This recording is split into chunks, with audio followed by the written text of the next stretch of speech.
পক্ষ দল যেহেতু সেমিফাইনালের প্রতিপক্ষ দল সেহেতু অবশ্যই তারা একটা শক্ত টিম, কারণ সেমিফাইনাল পর্যন্ত আমরা উঠছি, তারা আসছে, অবশ্যই একটা শক্ত টিম হবে। কিন্তু আর্জেন্টিনার একটা ইতিহাস আছে যে তারা কখনো সেমিফাইনালে হারেনি, বিশ্বকাপে তারা কখনো সেমিফাইনালে হারেনি। তো একটা একটা আত্মবিশ্বাস আছে।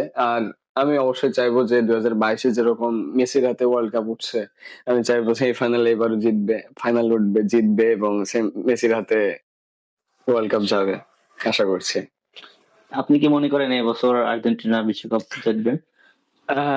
আর্জেন্টিনার খেলার ধরন 2022 সালের মতো অতটা শক্ত মনে হচ্ছে না, পারফরমেন্স খুব একটা মনে হচ্ছে না। কিন্তু তারপরেও তারা মানে কোনোভাবে শক্ত পরিস্থিতির মধ্য দিয়ে কোনোভাবে না কোনোভাবে সেমিফাইনালে চলে আসছে, জিতছে।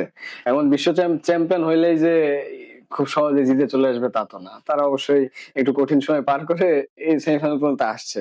আর তারপর নিজের টিম হিসেবে আমি কখনোই বলবো না যে জিতবে না, আমি অবশ্যই বলবো যে হয়তোবা হইতে পারে আগের ম্যাচ গুলো যে ভুল হয়েছে সেমিফাইনাল ফাইনালে সেগুলো তারা ঠিক করে হয়তোবা আরো ভালো পারফরমেন্স দিবে, এবং অবশ্যই সম্ভাবনা আছে এবং আমার অগাধ বিশ্বাস আছে আর্জেন্টিনার প্রতি যে এবার হয়তোবা বিশ্বকাপ আর্জেন্টিনা জিতবে।